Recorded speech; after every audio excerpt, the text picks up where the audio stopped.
Baik, ya. Ini adalah yang akan kita bahas pagi hari ini, ya.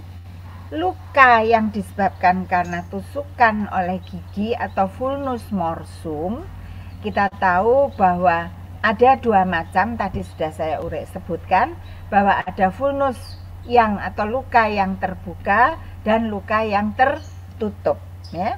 Yang vulnus terbuka, adik-adik, kita sebut dengan vulnus aperta, ya. Di situ ada inkontinuitas jaringan, kemudian ada kerusakan pada kulit yang bisa kita lihat secara kasat mata, ya, di mana kerusakan pada kulit tadi akibat gigitan itu bisa yang derajatnya mulai yang ringan sampai yang berat, ya. Jadi tergantung aksiden yang kita alami, ya. Biasanya luka-luka gini ini kan disebabkan oleh kasus-kasus aksidental, ya. Kalau tidak sengaja, namanya anjing, namanya kucing dan lain sebagainya, bisa melakukan suatu proteksi dengan menggigit satu-satunya. Kalau marah-marah sama suaranya tidak mungkin, ya. Kalau kita bisa marah-marah, tapi kalau hewan itu langsung menggigit, mencakar, ya, itu yang bisa terjadi. Nah, kemudian kerusakan yang akan kita lihat pada kulit itu akan disertai dengan adanya perdarahan. Kita tahu bahwa pada jaringan itu ada banyak pembuluh-pembuluh darah atau kapiler-kapiler, di mana kalau terjadi inkontinuitas jaringan maka akan selalu disertai dengan perdarahan, di mana perdarahan ini dibutuhkan juga pada proses penyembuhan luka. Nah, untuk secara detailnya proses penyembuhan, nun sewu, adik-adik harus merefresh kembali apa yang sudah disampaikan materinya pada ilmu bedah umum veteriner yang sebelumnya. Jadi jangan dibuang, ya adik-adik, kalau punya catatan atau punya PowerPoint-nya.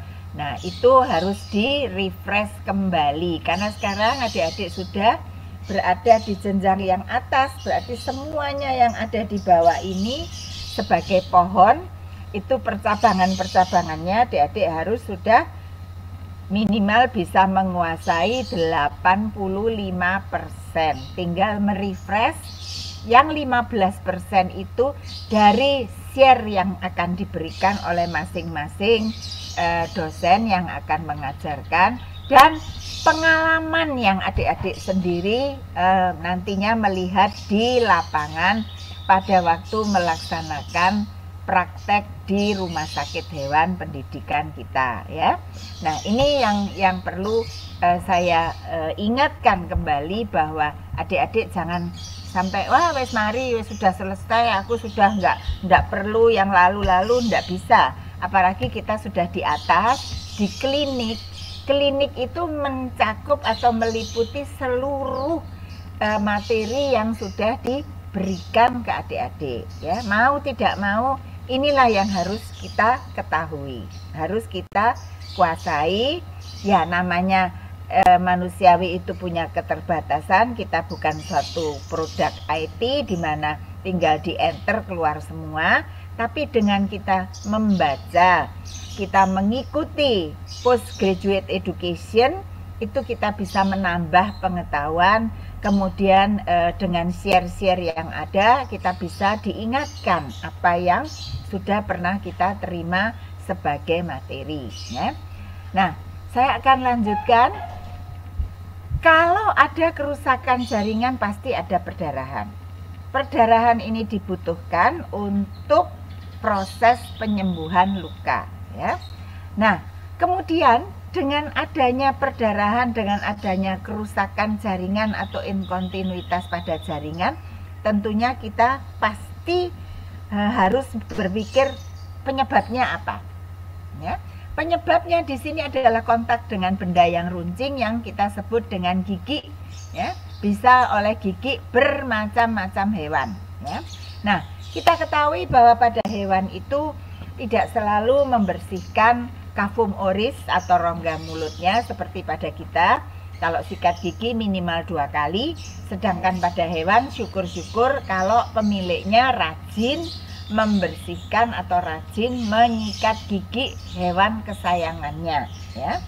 Kadang-kadang ada yang namanya kremor dentium atau karang giginya itu amat sangat tebal, sehingga yang namanya gigi itu diliputi atau diselimuti oleh mantel, ya, mantel, saya katakan mantel, saya plesetkan dengan mantel supaya adik-adik bisa membayangkan, oh ya, giginya terbungkus apa? Karang gigi, sehingga kalau senyum bukan lagi celing putih tapi kecoklatan, bahkan sampai coklat kehijauan, ya.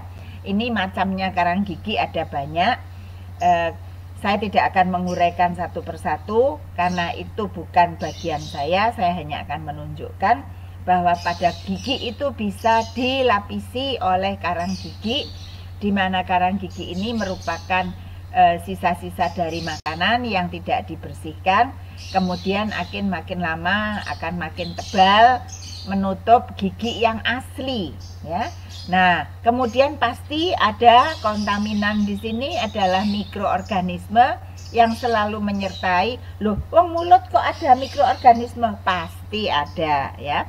Di sini mikroorganisme yang komensal yang tidak infeksius, ya, pada awalnya.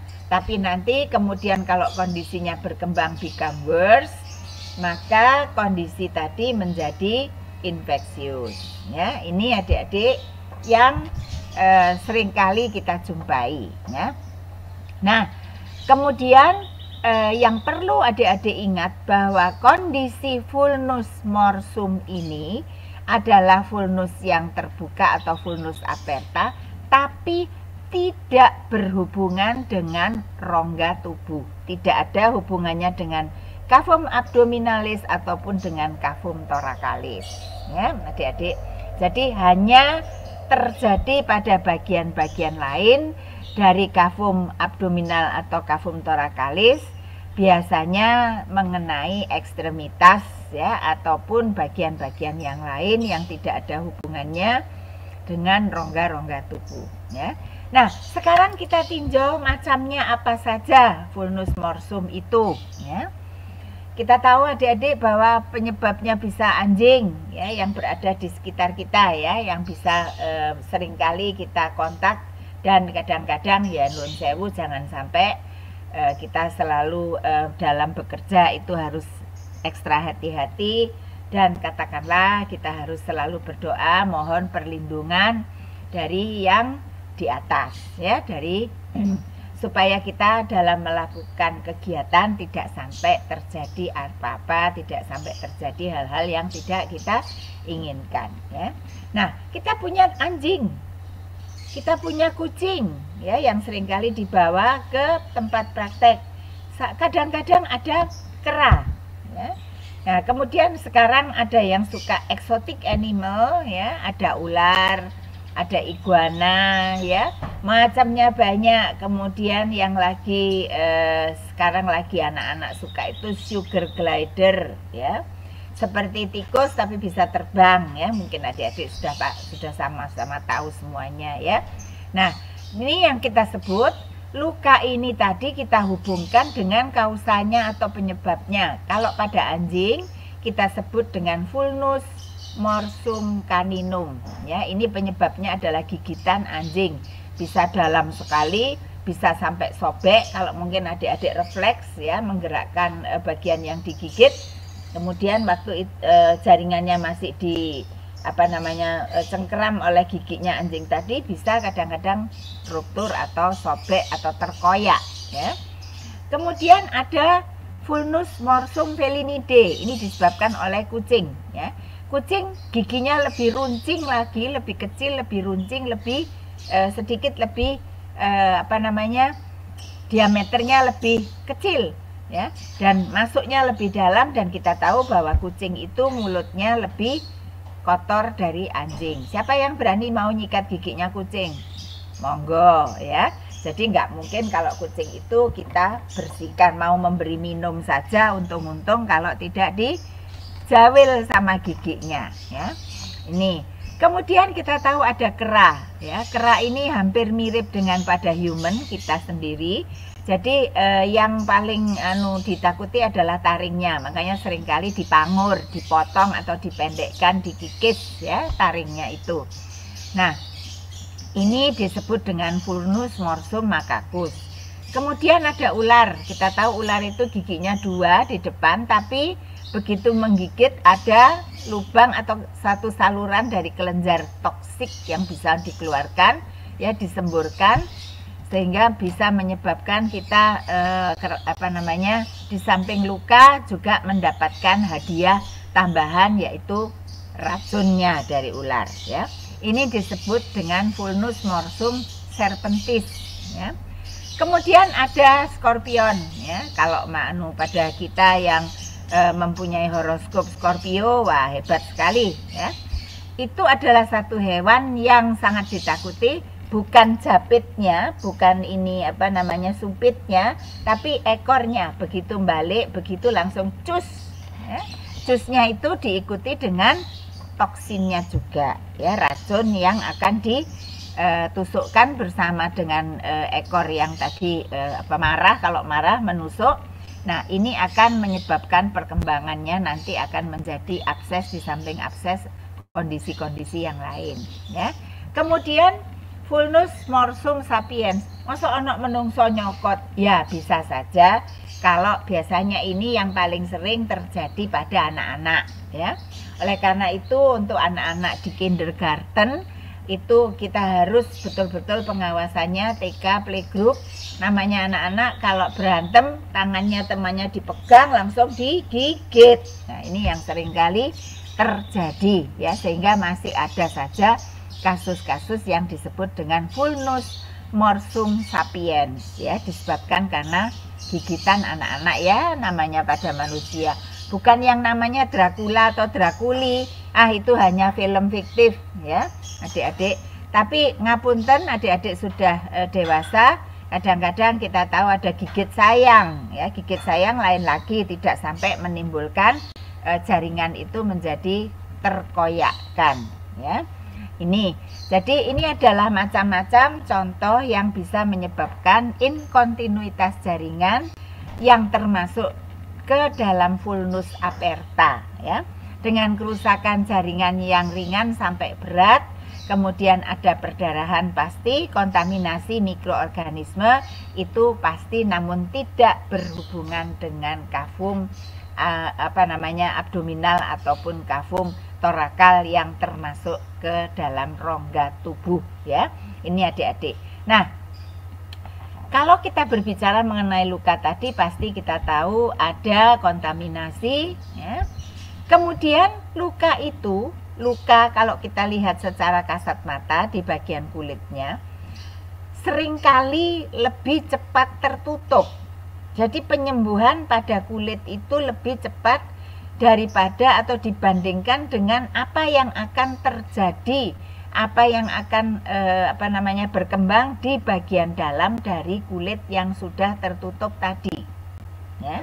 Nah, dengan adanya kontaminasi oleh mikroorganisme, kita tahu bahwa dengan kondisi anaerob, ya, tertutup kan, kulitnya sudah tertutup, berarti tidak ada kontak dengan udara di luar, maka kondisi di dalamnya itu menjadi kondisi yang anaerobik, di mana kondisi ini merupakan suatu kondisi yang amat sangat cocok untuk perkembangbiakan mikroorganisme, ya. Kemudian akan terjadi perkembangan atau perbanyakan dari mikroorganisme kontaminan tadi, kemudian disertai dengan kerusakan jaringan di bagian dalam, ya, di sekitar dari Vulnus morsum tadi, akan terjadi satu kondisi yang disebut dengan abses, ya. Jadi adik-adik harus ingat bahwa Vulnus aperta itu selalu tidak bisa lepas dari kontaminasi, ya. Ini yang perlu segera diingat-ingat, bahwa kalau ada luka gigitan cepat harus dibersihkan, ya. Caranya membersihkan bagaimana? pada waktu kita kena gigit itu langsung harus ditekan, diusahakan supaya darah yang ada di luka itu harus bisa keluar. Keluarkan semaksimal mungkin dengan tujuan kontaminannya bisa ikut keluar ya. Kemudian lukanya kalau misalnya besar kita buka, kita bersihkan dengan deterjen ya. Makanya adik-adik harus selalu sedia sabun colek ya. Kalau dulu sabun batangan, nggak ada sabun colek. Kalau dulu sabun batang apa itu namanya yang warnanya biru itu, saya dulu masih selalu sedia itu karena sabun colek belum ada. Jadi kalau ada luka itu digosok dengan sabun batang. Saya agak lupa namanya apa itu, sabun batang kotak begitu panjang ya, dipotong. Sekarang ada sabun colek, kita berikan sabun colek. Kenapa? Karena untuk sabun-sabun colek seperti ini, sabun batangan itu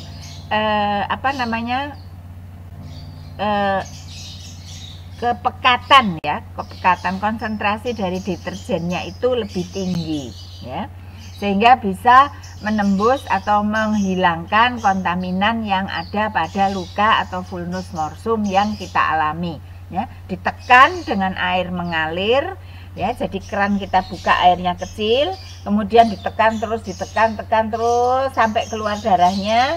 Dengan air mengalir kita berikan deterjen tadi, dibersihkan lagi, dibuka lukanya, dikuakkan meskipun kecil, dicuci, kemudian kalau sudah dikeringkan baru kita berikan alkohol. Adik-adik, alkoholnya tidak boleh yang 96%. Kenapa? Akan terjadi enkapsulasi dari bakteri yang merupakan kontaminan di situ. Jadi gunakan yang 70% sehingga bisa masuk melalui selaput dari bakteri tadi istilahnya, kemudian bisa menimbulkan kematian pada kontaminan atau bakteri yang ada.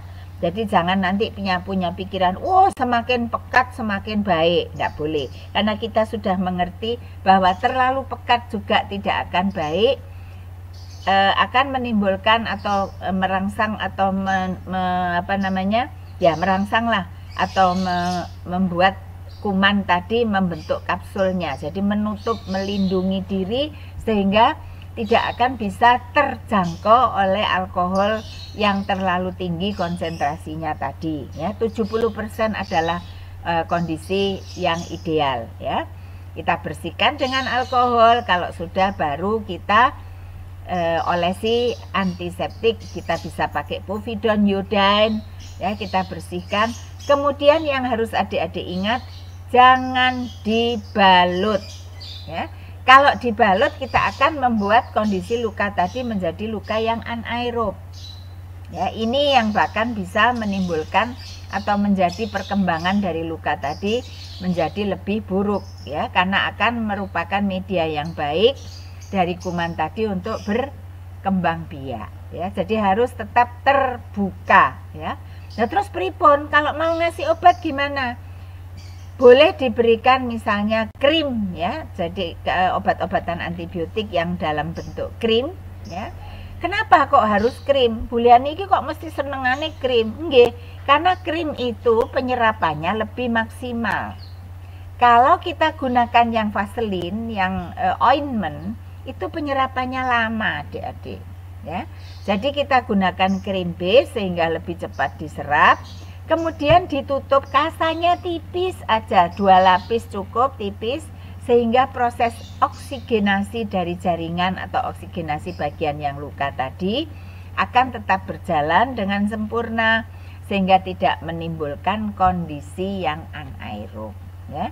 Ini adalah cara kita merawat luka gigitan, di mana termasuk luka yang terbuka atau vulnus aperta. Lah kalau pada sesama hewannya ya, ini yang dikatakan atau yang kita akan uraikan di sini adalah pada kondisi sesama hewan ya. Berantem, musimnya kawin, musimnya estrus, setahun 2 kali, Januari sampai April, September sampai Desember, setahun 2 kali untuk golongan Canidae. Ribut ya, jantannya ribut, yang betinanya juga ribut, akhirnya berkelahi, rebutan betina yang lagi estrus ya, berantem, atau kalau tidak sengaja lepas kemudian disaut atau diedel-edel ceritanya ya, kalau kita gunakan bahasa sehari-hari, akhirnya terjadilah yang disebut dengan vulnus morsum, ya, digigit, ya. Kemudian kalau misalnya pemiliknya tahu langsung, ya, itu akan dibawa dan kemudian kita melakukan pembersihan jaringan di daerah yang mengalami luka tadi. Tapi kalau enggak konangan adik-adik, tidak ketahuan, tahu-tahu 2 hari 3 hari, loh lah kok ada kondisi yang tidak baik, kok ada hal yang merupakan menimbulkan suatu kondisi yang tidak nyaman untuk dilihat, kok ada kebengkakan, kok hewannya jadi murung, ya. Nah, ini harus kita tahu bahwa oh pasti ini ada luka, ya, ada luka yang enggak konangan, yang tidak ketahuan pemiliknya, kemudian sudah berkembang menjadi abses di sini dan menimbulkan reaksi yang tidak nyaman, suhu tubuh meningkat, ada timbul rasa sakit, ada kebengkakan, ya, kemudian hewan tadi menjadi murung, tidak mau makan, ya. Nah, ini adalah kalau vulnus morsum tadi tidak ketahuan oleh pemiliknya langsung, ya, tapi setelah beberapa hari baru ketahuan, ya. Nah, ini kalau dibawa ke tempat kita, baru kita akan melakukan tindakan. Apa yang akan dilakukan di sini, ya? Tindakan untuk menangani luka-luka vulnus aperta yang sudah berkembang menjadi luka yang tidak kita inginkan atau berkembang menjadi abses. Nah, kalau luka tadi atau vulnus aperta tadi kita ketahui atau kita langsung tangani, jadi pemiliknya tahu berantem gitu di depannya, kemudian langsung dibawa dengan sangat panik-panik begitu.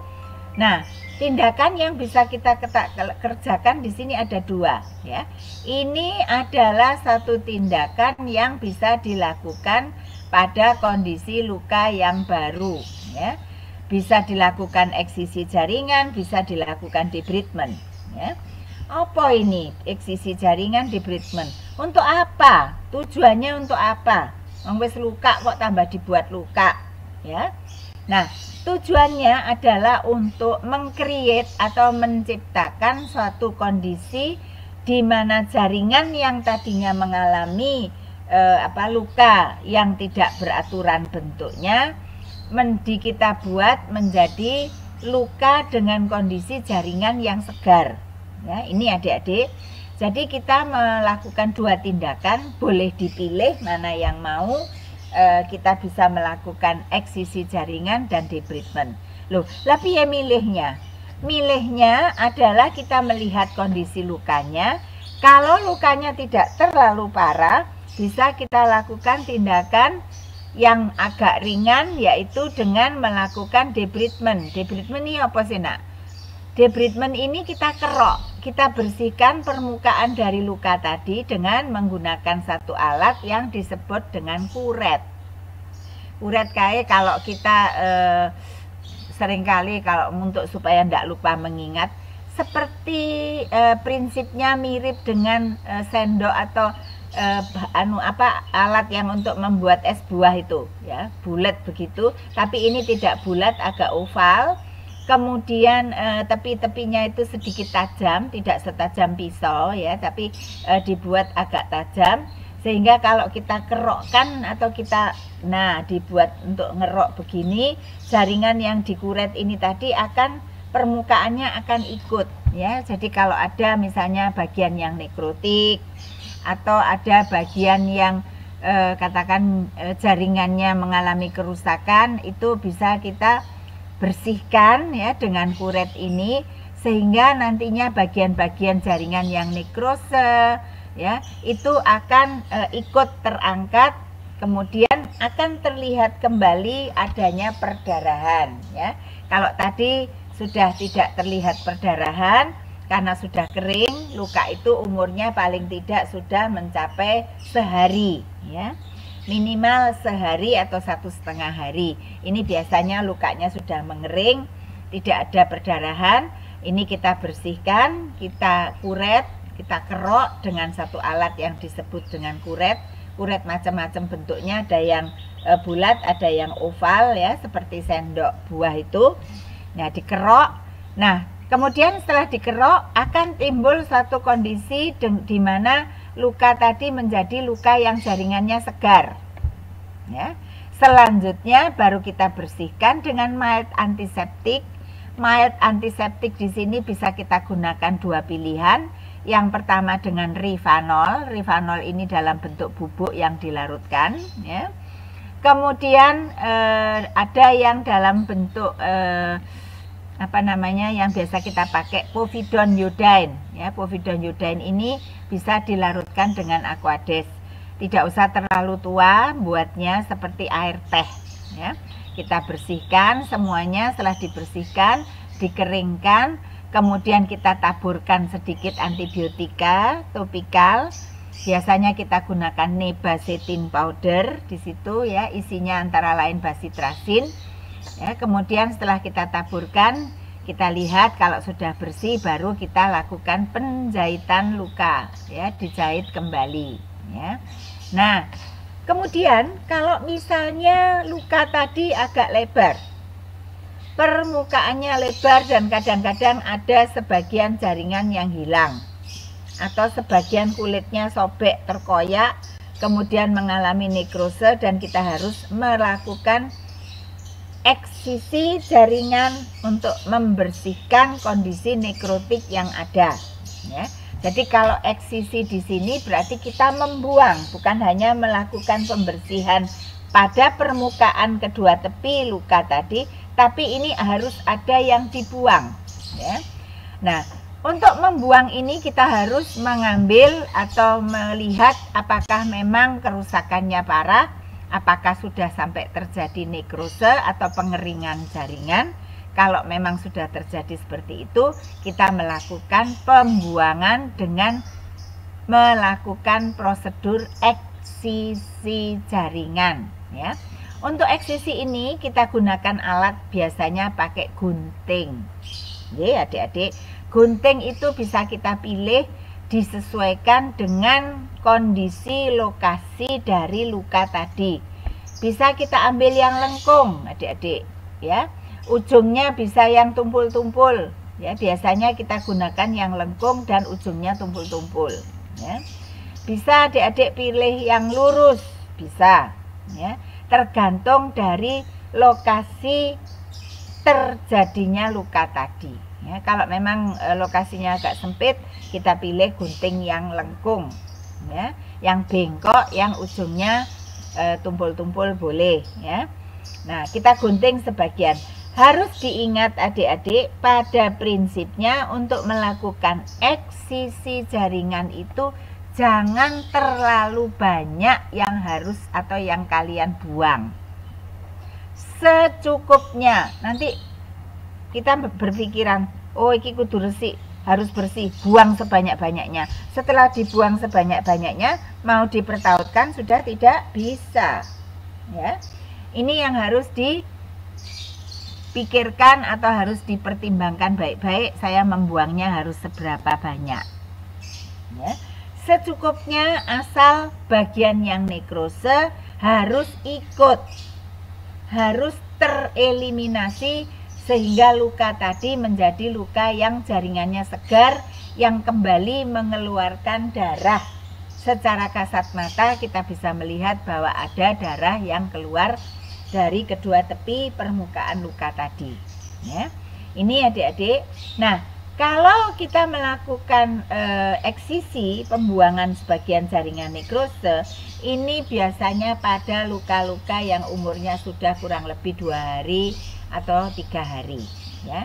Sudah terlihat luka tadi terbuka, permukaannya istilahnya itu menganga, ya, saling berjauhan, kedua tepi permukaan luka. Kemudian ada bagian yang nekrose, nanti saya tunjukkan dengan klipnya. Nah, ini yang perlu kita putuskan untuk melakukan eksisi jaringan.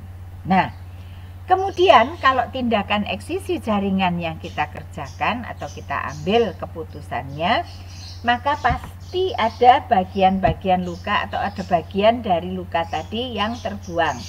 Sehingga kedua tepi permukaan luka tidak bisa langsung dipertautkan. Ya. Ini kita melakukan tindakan perawatan luka terbuka. Ya. Adik-adik, kalau melakukan perawatan luka terbuka itu apa yang perlu kita lakukan? Ya, kita tidak bisa menjahit, tapi kita berikan obat-obatan topikal di sini. Obat-obatan topikal ini kandungannya bisa menyebabkan atau merangsang pembentukan jaringan baru atau bisa merangsang epitelisasi jaringan. Ya. Apa di sini? Nomor 1 harus mengandung antibiotik, pasti. Ya. Yang nomor 2 itu harus mengandung bahan yang bisa menyebabkan epitelisasi. Apa di situ?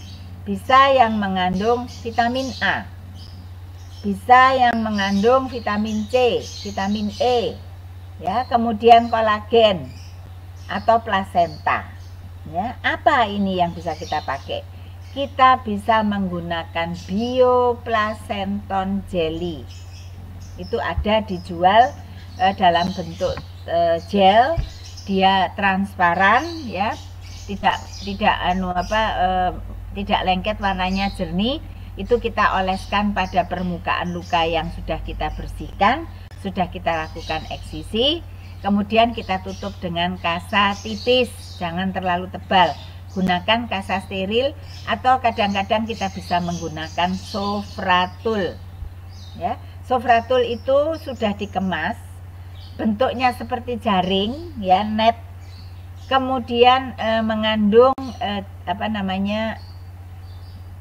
itu seperti ointment, jadi ada vaselinnya, kemudian ada antibiotiknya di situ, ya. Nah, itu ditutup, ada vitamin A-nya, ditutupkan tipis begitu. Kemudian atasnya kita berikan kasa yang tipis, kasa steril. Kemudian kita fiksasi dengan plester. Jangan dibalut. Ya, ini yang perlu diperhatikan untuk kasus-kasus semacam ini. Usahakan untuk tidak melakukan penutupan luka dengan balutan yang terlalu tebal. Ya. Lama nanti proses oksigenasi, kemudian sirkulasi juga akan terganggu kalau terlalu erat atau terlalu tebal. Kemudian di dalam balutan tadi itu akan timbul kondisi yang hangat, panas. Nah, akan menjadi pertumbuhan dari kontaminan tadi. Ya, jadi kita harus menutupnya tipis, kemudian dengan fiksasinya dengan plester aja cukup, ya. Plester sehingga bisa ada proses oksigenasi dari jaringan, ya. Ini adik-adik kalau misalnya pada luka yang baru, luka gigitan, luka aksidental yang umurnya masih maksimal 2 hari, ya, ini bisa kita lakukan kondisi seperti ini. Loh, kalau sudah lama nggak konangan sampai 5 hari, 4-5 hari, apa yang akan kita lakukan?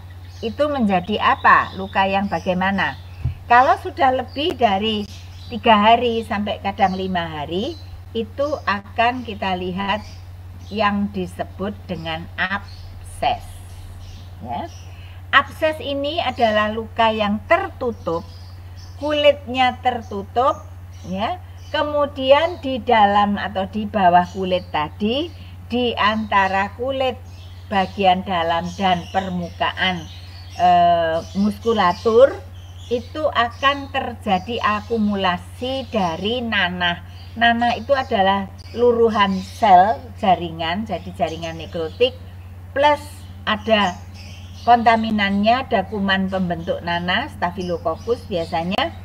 Kemudian akan terakumulasi dengan dilindungi oleh kulit yang belum pecah, ya adik-adik, sehingga secara kasat mata kita bisa melihat ada benjolan yang kalau kita palpasi itu lunak, ya, lunak, hangat, kemudian jaringannya tampak kemerahan, ya. Nah, kalau diraba itu seringkali menimbulkan reaksi adanya rasa sakit pada hewan tadi. kemudian fungsi dari bagian tubuh yang mengalami abses tadi akan menurun. Jadi karena sakit kan tidak akan dipakai oleh hewannya. Kalau misalnya pada ekstremitas ya jalannya akan pincang-pincang ya. Nah, ini yang perlu kita bisa kita deteksi dari luar secara kasat mata. Ini kok ada bagian yang meninggi atau agak tinggi, benjolan. Kemudian kok jalannya begini, wah ini jangan-jangan ada abses. Kemudian kalau kita lakukan pemeriksaan secara klinis pasti ada peningkatan dari suhu tubuh ya, pasti ada hipertermi ya. Nah, kalau sudah ada kondisi semacam ini, apa yang bisa kita lakukan? Tidak lagi eksisi jaringan atau debridement, tapi kita melakukan wound dressing ya. Wound dressing ini adalah pembersihan dari kantong yang kantong abses tadi. Kemudian dengan prosedur wound dressing kita membutuhkan satu sarana yang disebut dengan drain ya adik-adik. Drain ini ada bermacam-macam, ada yang terbuat dari karet, itu sudah kita bisa beli jadi di medical supplier yang disebut dengan Penrose drain ya. Penrose drain ini terbuat dari karet, pipih dia bentuknya, jadi dia pipih, ukurannya ada yang mulai yang paling kecil itu 1 cm sampai 2 cm-an, 2 cm. Saya yang lihat itu pernah lihat itu sekitar 1 sampai 2 cm ya. Dari karet, warnanya agak krim gitu, krem ya, krem agak kuning kecoklatan ya, kuning kecoklatan. Kemudian kalau kita pelintir gitu terlihat adanya lumen di situ. Jadi dia pipi, kemudian ada lumennya. Ya, ini yang disebut dengan drain. Nanti bisa ada contohnya pada klipnya. Ya. Nah, ini nanti kita butuhkan drain ini untuk mengalirkan keluar sisa dari cairan yang ada di bagian kantong abses yang sudah kita bersihkan. Itu nanti pasti ada sisanya, tidak bisa langsung kering bersih, itu pasti ada sisa yang kita harus usahakan untuk keluar dengan memberikan istilahnya kalau saluran air itu dikasih talang ya adik-adik. Jadi kalau di atas itu kalau hujan dikasih talang untuk mengalirkan air ya. Sama istilahnya bisa kita bayangkan secara identik dengan talang tadi ya. Drain ini kita pasangkan ya. Nah, caranya bagaimana ya? Kalau akses tadi belum memberi atau belum bisa melakukan atau mencari jalan untuk keluarnya nanah yang ada di bagian dalam kantong akses, biasanya kalau sudah kurang lebih sekitar 5 hari, 6 hari gitu sampai seminggu dia mulai membuat jalan keluar di mana kondisi dari kulit tadi itu akan nekrose, makin lama makin tipis sehingga akan sobek, pecah ya. Nah, ini akan memberikan satu lubang tersendiri untuk mengalirkan keluar nanah atau akumulat yang ada di dalam abses ya. Tapi kalau belum sampai pecah, maka tindakan yang bisa kita lakukan adalah yang pertama itu kita membersihkan permukaannya terlebih dahulu dengan antiseptik. Kemudian kita membuat lubang ya. Lubang ini kalau kita mau membuat, kita harus melihat kalau hewan tadi berdiri, usahakan lubang tadi membuatnya di bagian proksimal dan distal. Jadi tidak di anterior dan posterior, tidak. Proksimal dan distal. Saya ambil contoh kotak ini, saya buat lubang di proksimal dan di bagian distal ya. Nah, tujuannya untuk apa kok harus diperhatikan lokasi membuat lubangnya? Tujuannya karena kita harus mengalirkan keluar. Kalau kita buat proksimal dan distal, maka dia akan mengalir keluar lewat bagian yang di bagian distal ya. Tapi kalau kita buat ke anterior dan posterior, ya di bawah sini akan ngantong, terakumulasi kembali ya. Jadi fungsi drain tadi tidak akan bekerja maksimal ya adik-adik. Jadi kita buat luka pada bagian proksimal distal, kita masukkan drain tadi. Nah, memasangkan drain itu tingkatannya atau tahapannya sesudah kita melakukan pembersihan pada kantong abses. Ya. Jadi tindakannya yang pertama membuat lubang, ya, sudah buat lubang, kita pelurut begitu, dipakai tampon, ya, dipeluruti supaya nanahnya keluar.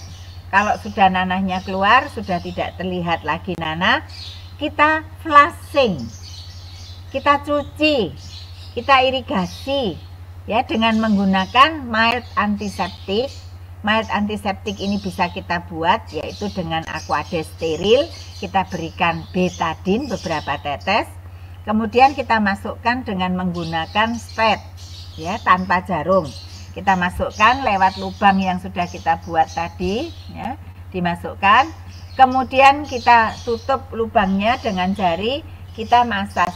Masas itu maksudnya supaya bisa rata, ya, supaya kontaminannya tadi itu ikut. Kemudian kita buka lubangnya, kita keluarkan kembali, ya. Sesudah kita irigasi awal, baru kita melakukan kuretase, debridement, ya, dikuret, masukkan kuret lewat lubang yang kita buat tadi, dikerok, ya, permukaan kulit dikerok, permukaan dalam kulit, kemudian permukaan muskulatur kita kerok semuanya. Sudah kita kerok, mau mengeluarkan sisa kerokan tadi pripun, irigasi lagi, masukkan lagi cairan antiseptik tadi, kemudian kita masas, kemudian kita keluarkan, ya, diulangi 2 kali.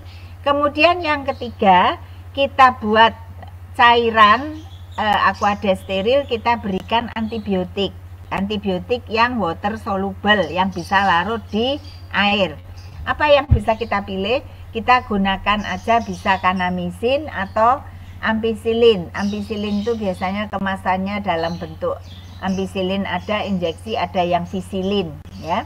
Itu kita cairkan dahulu, kita buat konsentrasinya 1 cc itu 100 mg, kemudian kita ngambil, butuh 2 cc, monggo 200, kita larutkan dalam air Aquades steril tadi, kemudian kita masukkan kembali dengan menggunakan sairing, kita ratakan, kita masas, ya, bersih, terus kemudian kita keluarkan sampai bersih. Nah, kalau sudah selesai baru kita pasangkan yang namanya drain tadi yang sudah kita persiapkan, ya. Nah, adik-adik bisa memilih, kalau mau menggunakan Penrose drain, pasti kita harus melakukan fiksasi supaya Penrose drain tadi tidak lepas. Fiksasinya adalah dengan melakukan penjahitan, ya. Kita jahit dengan kulitnya sehingga Penrose drain tadi tidak melucur keluar, ya. Kalau kita menggunakan pilihan bahan yang lain untuk drainnya, bisa kita gunakan kain kasa yang dipilin, ya. Kita tahu bahwa ada verban yang roll, itu kita bisa mengambil mau yang 10 cm, mau yang 5 cm, ya. Kemudian kita potong secukupnya, kita pilin, kita celupkan ke dalam cairan antiseptik, kemudian kita keringkan, kita peres begitu, kita taburin antibiotik. Monggo, antibiotiknya apa? Nebacetin powder, ya. Kemudian sebelum kita masukkan drain tadi, karena tadi sudah dibersihkan dengan Aquades yang diberikan antibiotik, maka drain tadi langsung kita masukkan lewat lubang yang sudah kita buat di bagian proksimal dan distal. Masukkannya dengan drain director, ada, nanti saya tunjukkan dengan gambarnya. Dimasukkan, kemudian setelah dimasukkan kita harus mengatur drain tadi. Kalau yang dari kain kasa itu kita ikat, ya, pada waktu mau mengikat kita harus melihat lubang yang dilewati drain tadi, bagian proksimal dan distal, itu jangan sampai tertutup oleh drain karena kita agak terlalu longgar mengikatnya. Jadi mengikatnya harus secukupnya, tapi harus kita lihat lubang tadi tidak tertutup oleh drain yang kendor, ya. Jadi diatur, kemudian diikat, dilihat, oh ya ini sudah lubangnya terbuka. Baru kemudian di permukaan dari kantong abses tadi di bagian kulit yang sudah kita cukur bersih, kita olesi antibiotika yang cream base. Cream base itu supaya absorpsinya bisa cepat lewat pori-pori kulit. Nah, kemudian setelah diolesi dengan antibiotika cream base, boleh gentamisin banyak sekali. Ada yang sagestam, ada yang gentamisin sulfat cream. Itu kita oleskan tipis-tipis. Kemudian kita buat tampon. Ya, tampon di sini fungsinya adalah untuk memberikan tekanan. Ya, untuk memberikan tekanan agar bagian permukaan muskulatur dan bagian dalam kulit ini nempel, ya, nempel kembali, kemudian kita balut. Nah, ini harus dengan balutan, ya. Nah, balutan di sini tidak boleh terlalu erat juga, secukupnya supaya sirkulasi tetap berjalan dengan baik. Namun bisa mempertautkan bagian permukaan muskulatur dengan permukaan bagian dalam dari kulit. Nah, kemudian drainnya bagaimana? Drain ini harus dilepas maksimal 24 jam. Adik-adik ini harus diingat, ya. Maksimal 24 jam untuk kasus-kasus penanganan abses. Lain dengan kasus-kasus penanganan luka terbuka di mana masih ada eksudasi atau ada hematom, ini boleh drainnya agak lebih lama, ya. Tapi kalau untuk abses cukup 24 jam. Karena kalau terlalu lama akan terjadi kondisi eksudasi sehingga pertautan yang sudah terjadi antara bagian permukaan muskulatur dengan bagian dalam kulit yang tadi kita tekan, kita balut, itu akan terlepas kembali, akan berpisah kembali karena adanya eksudasi, pengumpulan eksudat. Ini makanya harus kita lepas 24 jam. Jadi keesokan harinya itu harus sudah disuruh kembali, kemudian kita lepas dan akan terlihat bahwa ada bagian yang belum bertaut yang dilewati oleh drain tadi dari proksimal ke arah distal. Nah, kalau bagian samping-samping dari drain tadi itu kita lihat sudah bertaut, sudah tidak ada pergerakan, ya. Nah, kemudian drainnya tadi kita lepas, kita potong. Kalau melepas drain itu adik-adik harus hati-hati, bukan langsung diuyek-uyek gitu, tidak boleh. Ditarik pelan-pelan, mau ke bawah monggo, mau ke atas monggo, tergantung lokasi kita memotongnya. Kalau kita memotongnya, misalnya simpulnya harus lari ke bawah, ya kita nariknya ke bawah. Kalau kita motongnya simpulnya di bagian atas, ya kita tariknya ke atas pelan-pelan sampai lepas, ya. Ini adik-adik yang harus diingat. Kemudian bagian yang belum bertaut karena dilewati drain tadi, kita pelan-pelan kita dengan kasa itu kita pelurut, ya, sisanya cairan biar keluar. Kemudian kita berikan kembali obat-obatan topikal, yaitu antibiotika cream base. Kemudian kita tutup kembali setelah 2 hari. Nah, kalau sudah dilepas drainnya, boleh dibiarkan balutan tadi 2 hari, ya. 2-3 hari itu baru boleh kita buka, kita bersihkan dan sudah akan bertaut sempurna. Bagian tepi-tepi dari yang dilewati drain tadi pertautannya lebih maksimal. Kemudian bagian yang dilewati drain tadi akan bertaut juga, akan meninggalkan hanya bekas luka yang dilewati drain yang kita buat, ya. Ada lubang 2, itu nanti kita berikan salep cream base lagi, baru kita tutup. Dia akan menutup sempurna setelah kurang lebih 3 hari dari proses atau dari waktu kita sudah melakukan pelepasan drain, ya. Ini adik-adik untuk menangani abses. Dan kemudian kita harus memberikan penunjang, ya. Kita tahu bahwa kita tidak hidup di ruangan yang suci hama, sehingga kita harus memberikan penunjang adalah obat-obatan peroral untuk membantu proses penyembuhan, yang isinya antara lain pertama adalah antibiotika. Antibiotika ini kita sesuaikan dengan kondisi hewan. Maksudnya begini, kita tahu bahwa masuk ke mulut langsung ke lambung, ya.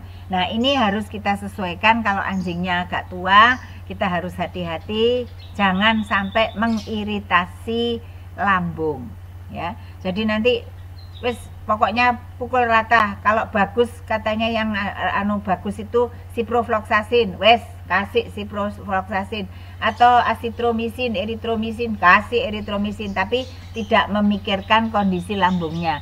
Nanti belum sembuh lukanya ditambah muntah-muntah, ya, karena teriritasi lambungnya oleh obat yang kita berikan. Jadi jangan terlalu berat, dan juga jangan terlalu besar dosisnya. Kalau perlu kita berikan pelindung pada mukosa lambungnya, boleh dengan antasida, boleh kita berikan dengan obat-obatan yang mengurangi produksi asam lambung, ya. Ini adik-adik penunjang proses penyembuhan lukanya, ya. Ini akan saya berikan klipnya agar adik-adik Pirsani bisa nanti dilihat apa dan bagaimana menangani yang namanya luka atau vulnus mortum, di mana jaringannya banyak yang rusak, dan untuk menangani absesnya sendiri. Saya akan share screen yang lainnya, ngapunten.